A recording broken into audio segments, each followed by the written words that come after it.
जय गजानन, जय श्री कृष्ण, जय महाभारत के अमर पात्रों की।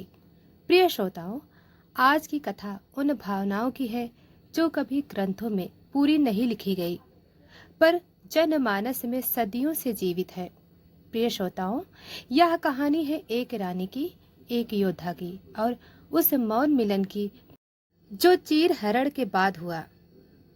तब जब दिल में घाव थे, आंखों में सवाल थे और फिर भी मन क्षमा के तट पर आ बैठा था। प्रिय श्रोताओं, प्रिय भक्तों, आज हम जानेंगे चीर हरण के बाद द्रौपदी कर्ण से मिलने क्यों गई। कुरु सभा में उस दिन जो हुआ वह इतिहास की सबसे शर्मनाक घटनाओं में से एक था। जब द्रौपदी 5 पांडवों की पत्नी राजा धर्मराज युधिष्ठिर द्वारा जुए में हार दी गई और दुशासन ने उन्हें बालों से खींचकर सभा में घसीटा, तो हर आंख झुकी थी, पर एक चेहरा था जो झुका नहीं था, कर्ण का। कर्ण ने उसी सभा में द्रौपदी को वैश्या कहा। उसने कहा, जिस स्त्री के 5 पति हों वो वैश्या के समान है, इसे वस्त्र विहीन कर देना चाहिए। यह बात द्रौपदी के हृदय में तीर बनकर चुभी, क्योंकि वह जानती थी कर्ण भी उन चंद लोगों में था जो उसे पहचानते थे, और फिर भी अपमान में सहभागी बन गया। महाभारत के श्रुतियों और भावनात्मक संस्कारों में वर्णन मिलता है कि जब सभा समाप्त हुई और द्रौपदी ने श्री कृष्ण से न्याय की प्रार्थना की, कर्ण एकांत में गया और बहुत रोया। वह जानता था कि वह सत्य का पक्षधर है, परंतु दुर्योधन की मित्रता, अपनी उपेक्षित जाति का क्रोध और द्रौपदी द्वारा स्वयंवर में अपमानित किया जाना उसे उस क्षण निर्दयी बन गया। चीरहरण के कई वर्षों बाद जब पांडव वनवास में थे और श्री कृष्ण मिलने आए, द्रौपदी ने कृष्ण से पूछा, मधुसूदन, क्या मैंने कभी कर्ण के साथ अन्याय किया? श्री कृष्ण मुस्कुराए और बोले, नारी का मन चुप नहीं रहता। तुझे आज भी याद है वह क्षण जब तूने कर्ण को अपने स्वयंवर से नकार दिया, केवल इस कारण कि वह रथ चलाने वाला है? द्रौपदी मौन हो गई। यह वह दिन था जब श्री कृष्ण ने द्रौपदी को कर्ण की सच्चाई बताई। द्रौपदी, क्या तू जानती है कर्ण कौन है? वह कोई सूत पुत्र नहीं, वह तो कुंती का पुत्र है, तेरा जेठ, पांडवों का सबसे बड़ा भाई। यह सुनते ही द्रौपदी स्तब्ध रह गई।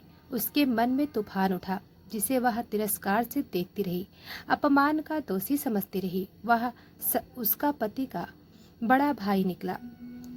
महाभारत युद्ध की पूर्ण संध्या पर एक जनश्रुति लोक कथा कहती है कि द्रौपदी ने एकांत में कर्ण से भेंट की। वह रथशाला में गई, जहाँ कर्ण अकेले अपने धनुष की प्रत्यंचा कस रहा था। द्रौपदी बोली, कर्ण, क्या तुम मुझे माफ कर सकते हो? कर्ण ने उस दिन कुछ नहीं कहा, सिर्फ सिर झुका दिया। फिर कहा, द्रौपदी, क्षमा मत मांगो। जो अपमान मैंने सभा में किया उसके लिए क्षमा मांगने का अधिकार मुझे भी नहीं। द्रौपदी की आंखों में आंसू थे। उसने अपना अंग वस्त्र उतारकर कर्ण के चरणों में रख दिया और कहा, मैं उस दिन का ऋण उतारने आई हूँ जब तुम्हारे शब्दों ने मेरी आत्मा को चीर दिया।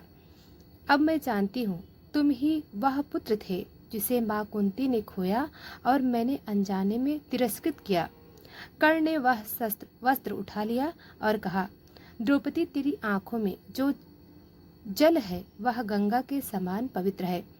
मैं लड़ूंगा, पर मरने से पहले तुझे एक बात कह दूं, तू चाहे तो मुझे क्षमा कर देना, क्योंकि मैं तुझे कभी नफरत से नहीं देख पाया। द्रौपदी उसी क्षण अपने आंसुओं में भीगे मन को लेकर लौट आई। यह मिलन न प्रेम था न क्षमा, यह था 2 आत्माओं का वह संवाद जो केवल मौन में ही संभव था। में कथाएं भावनात्मक रूप से सशक्त मौखिक परंपराओं से मिलता है। यह कथा हमें बताती है कर्ण केवल योद्धा नहीं, भावुक पुरुष भी था। द्रौपदी केवल रानी नहीं, पश्चाताप करने वाली नारी भी थी, और हर अपमान के पीछे एक अनकहा संबंध भी हो सकता है। प्रिय भक्तों, यह थी वह कथा चीरहरण के बाद एक आत्मा ने दूसरे आत्मा से मिलने का साहस किया।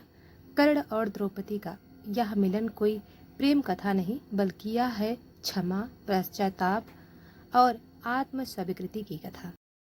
प्रिय श्रोताओं, कर्ण और द्रौपदी चीरहरण के बाद के मिलन का भावनात्मक भाग 2।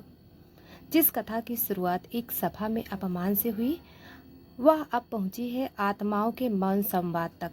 इस भाग में हम जानेंगे कि चीरहरण के वर्षों बाद जब कर्ण को सच्चाई का बोध हुआ, तब उसके भीतर क्या द्वंद्व जगा और द्रौपदी ने अंततः कर्ण को किस रूप में स्वीकार किया। प्रिय श्रोताओं, श्री कृष्ण ने जब युद्ध की पूर्ण संध्या पर कर्ण से मिलकर उसकी वास्तविकता बताई कि वह कुंती का पुत्र, पांडवों का ज्येष्ठ भाई सूर्यपुत्र है, तो कर्ण का हृदय फट गया। मधुसूदन, क्यों अब बताया? जब पूरी दुनिया ने मुझे सूतपुत्र कहा, जब द्रौपदी ने मुझे दरबार से नकारा, तब माँ कहाँ थी? कर्ण की आंखें जल रही थीं। वह अब जान चुका था, वह दुर्योधन का मित्र है, परंतु उसका खून वही है जो अर्जुन, युधिष्ठिर, नकुल, सहदेव और द्रौपदी के पुत्रों में भी बहता है। कुंती ने एकांत में कर्ण से मिलकर कहा, हे पुत्र, तू मेरा पहला संतान है। मैंने लोक लाज के कारण तुझे नदी में प्रवाहित कर दिया। आज युद्ध से पहले तुझे वापस मांगने आई हूँ। अपने भाइयों से युद्ध मत कर। कर्ण ने उत्तर दिया, माँ, आपने मुझे जन्म दिया पर मान नहीं।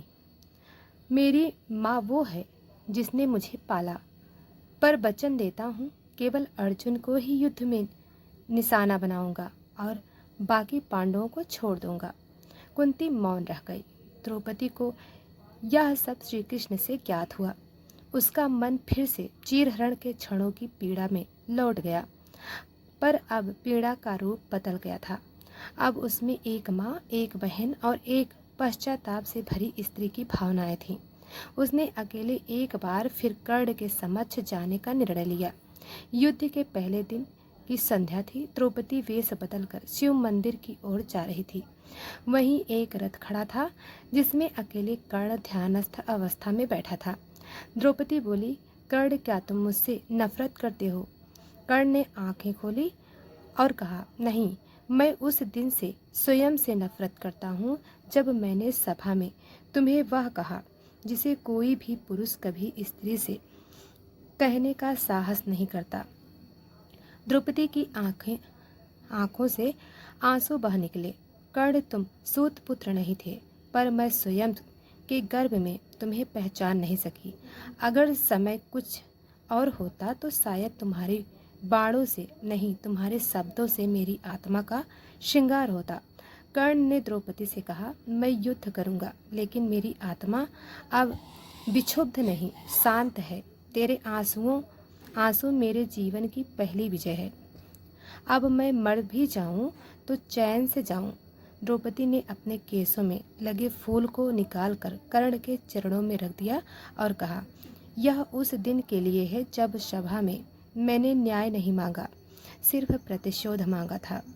प्रिय श्रोताओं, यह कथा कोई प्रेम कथा नहीं, यह कथा है एक राक्षस के कहे गए पुरुष और एक अपमानित स्त्री के बीच का वो मौन समझौता, जहाँ कोई भी ऊंचा या नीचा नहीं होता, सिर्फ असली मानवता जीवन है।